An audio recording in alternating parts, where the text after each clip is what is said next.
48 दिन तक उन लोगों ने जिस्म के पूरे कपड़े निकाल करके हमको उल्टा लेटा करके हमारे पीछे साइड और तलवों पे पीटा जाता था, डंडों से मारा जाता था कि ताकि उनके बनाए हुए कन्फेशन पे हम दस्तखत कर दें और उनकी बात को हम मान लें, उनके बनाए हुए प्लान को हम कबूल कर लें।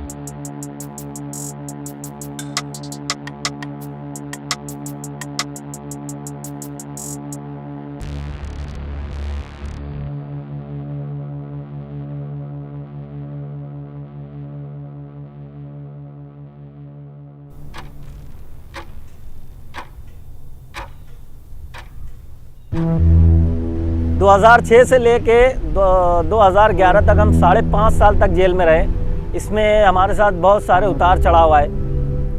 जेल के मामलात भी हमारे साथ शुरुआत में बहुत ही खौफनाक थे। जेल ऑफिसर भी ATS और CBI के कहने पर हम पर जुल्म किया करते थे।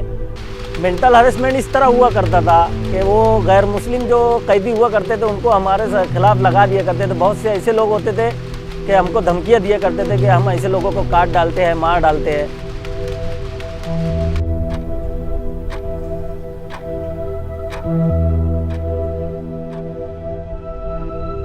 मैं रईस अहमद रज्जब अली मालेगांव से ताल्लुक़ रखता हूँ। मैं 2006 मालेगांव बड़ा कब्रिस्तान में जो बम ब्लास्ट हुआ था उस केस में मुझको बेगुनाह फंसाया गया था। हम लोग बैटरी का कारखाना स्टार्ट किए पार्टनरशिप में। सिर्फ बैटरी नहीं बनाते थे, हम लोग प्लेट भी बनाते थे। प्लेट की मैन्युफैक्चरिंग करते थे और वो प्लेट ऐसी रहती है साहब कि उसको चार्ज करना पड़ता है। लेकिन राजवर्धन साहब जो है रात में आए 12 बजे और एकदम वो फैक्ट्री में अंधेरा था, एक बल्ब सिर्फ जल रहा था, उसका कोई माने नहीं रखता और मैं अकेला था उस फैक्ट्री को उनको बताने वाला। जो प्लेट हम लोग चार्जिंग के लिए लगाते थे उसको उन्होंने बढ़ा चढ़ा के ये बम से कनेक्ट कर दिया कि ये लोग बम बनाते और वहाँ पे सोल्डिंग करते। जो मसाला प्लेट में यूज़ होता था उसको इन्होंने IDX बता दिए। इस तरीके से हमारे कारखाने से पूरी स्टोरी बनाकर मीडिया को दिए और मीडिया में ये भी बोला गया एजेंसी की तरफ से कि हमारे पास बहुत सारे सबूत हैं। हमको जब यहाँ से उठाए रात में 4:30 बजे ये बोल के उठाए कि तुमसे साहब कुछ पूछताछ करना चाहते हैं। तो मैं बोला इतनी रात में? मैं सहरी खाने ही बैठा था, रमज़ान का महीना था। मैं बोला इतनी रात में? बोला मैं सुबह आ जाता हूँ साहब। बोले नहीं अभी चलना पड़ेगा।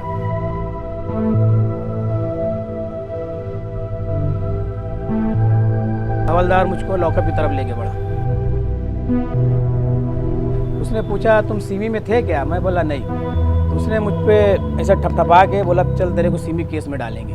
और मुझे कुछ नहीं समझ आ रहा था कि हो क्या रहा है मेरे साथ। रघुवंशी जैसा एक सीनियर ऑफिसर कि ईद के दिन आकर के मुझको बरहना करके मारा और जितने हवलदार जितने ऑफिसर उसके साथ थे उनको ये कहते हुए बोले कि आज ईद है इसकी, हम साथ मिलकर खुशियाँ मनाएंगे। और 2 घंटे तक मुझको पीटा गया, जब तक कि मैं बेहोश ना हो गया, जब तक कि पीटा गया। और उन लोगों ने ईद की खुशियाँ इस तरह मनाई और मुझको ये बोल बोल करके कहा जाता था कि हम तुम्हें फंसाएंगे, तुमको कौन छुड़ाने आता है देखते।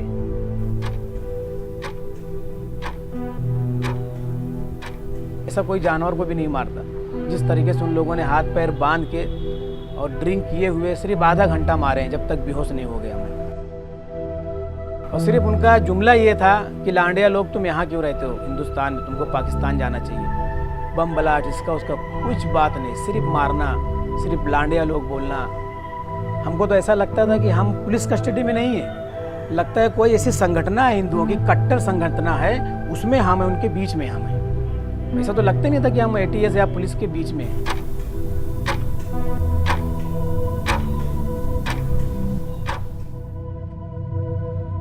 ATS, Actual Terrorist Supporters. Raghuvanshi and his team are ATS, Actual Terrorist Supporters, and they are anti-national elements. They only not attack the we 9 persons, they attack the nation. Attacking the innocent, it is the attack on the nation. So in police custody, to obtain the confession and statement, the police torture, and just like these cases of bomb blast, they use the 3rd degree torture.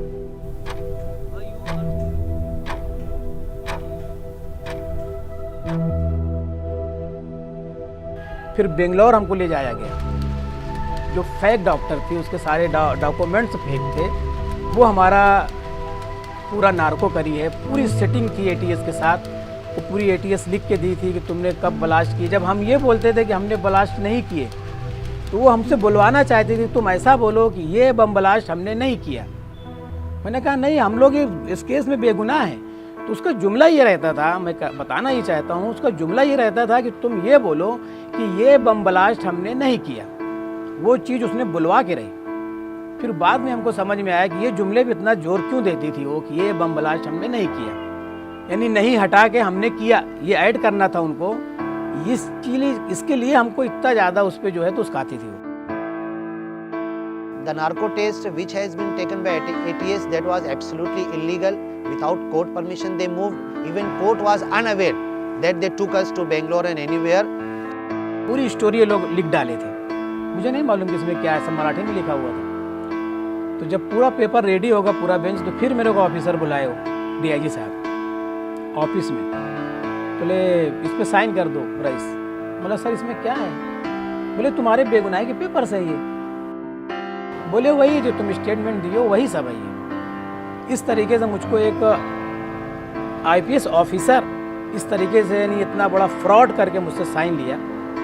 और फिर उसके बाद वो मुझे पता भी नहीं था कि ये कन्फेशन है। सेटिंग उनकी इतनी तगड़ी थी ऊपर तक कि मजिस्ट्रेट के सामने जब मुझको ले जाया गया, कन्फेशन का मतलब ये होता है कि मजिस्ट्रेट पढ़ के सुनाए, लेकिन मुझको वो कन्फेशन पढ़ के नहीं सुनाया गया।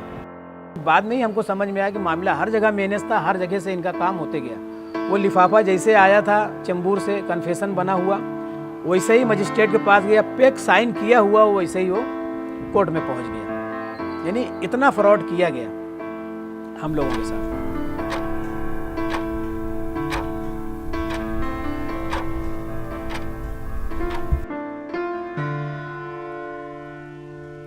तहकीकात का रुख बदला हेमंत करकरे साहब ने, उससे ये जाहिर हुआ और फिर दुनिया ने भी देखा कि हम जो शुरू से कहते थे कि हम बेगुनाह हैं, हम बेगुनाह हैं, हम मस्जिद में ब्लास्ट नहीं किए, उसकी सच्चाई सामने आई जब हेमंत करकरे, साध्वी प्रज्ञा सिंह, कर्नल पुरी जैसे लोगों को बेनकाब किया। फिर अल्लाह के फजल करम से असीमन की शक्ल में सन 2010 में उन्होंने कबूल किया कि सारे ब्लास्ट जो मालेगांव से शुरू हुए थे कि ये सारे हमारे ग्रुपों ने किया, असीमन ने इस तरह कबूल किया। तो हमारे केस में ये टर्न आया और उसके बाद हुकूमत इस बात पर मजबूर हुई कि हमारे केस को CBI से लेकर के NIA के हाथ में दिया गया और NIA ने फर्दर इन्वेस्टिगेशन कर दी। अब जब ये केस NIA को गया तो NIA ऑफिसर जो है तो कोर्ट से ऑर्डर ली, ये लोग जो है तो हमको साबरमती जेल ले गए, वहाँ पे 2 महीना रखे। गांधी SFL में हमारा जो है तो 2 महीने तक टेस्ट चला और वो टेस्ट हमारा एकदम क्लियर आया। फिर वही टेस्ट को लेके NIA ने जो है तो NOC डाली कि भाई हमको ये मुखालफत नहीं करते, इनकी बेल हो जाना चाहिए। तो इस तरीके से हम लोगों की बेल हुई है। 2 साल लग गए हम लोगों को डिस्चार्ज होने में। तो NIA हमको कहती थी कि हम दूध का दूध पानी का पानी करेंगे। हमारे केस में किया तो सही, लेकिन आगे जाके वो दूसरों के साथ नर्म रवैया जो इख्तियार कर रही है, जो हमारी नज़र में मुजरिमीन है, उनको भी साथ नर्म रवैया इख्तियार कर रही है। तो ऐसा नहीं होना चाहिए।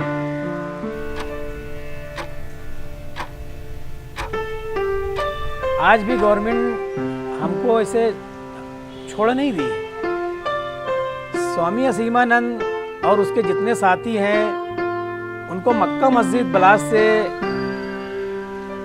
डिस्चार्ज कर दिया जाता है और उनका जो है तो अपील में भी नहीं जाया जाता है ना। हम बेगुनाह होते हुए कोर्ट ने हमको डिस्चार्ज किया है, हमारा जो है तो ट्रायल भी नहीं चला, एजेंसियां हमारी चेंज हुई है और कोर्ट ने हमको डिस्चार्ज किया। उसके बाद भी हुकूमत जो है तो अपील में जा रही है हाई कोर्ट।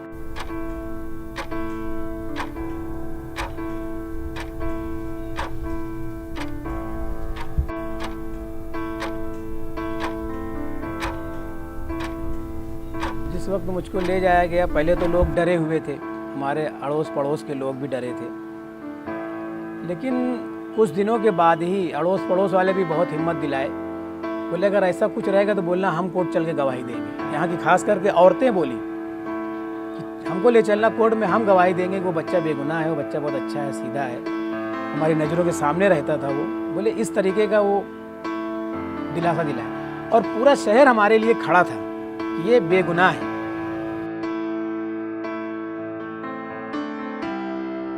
देखिए, अभी जो मेरे 2 बच्चे हैं, इनकी पढ़ाई को मैं बहुत सोचा था, लेकिन उनको पढ़ा नहीं पाया।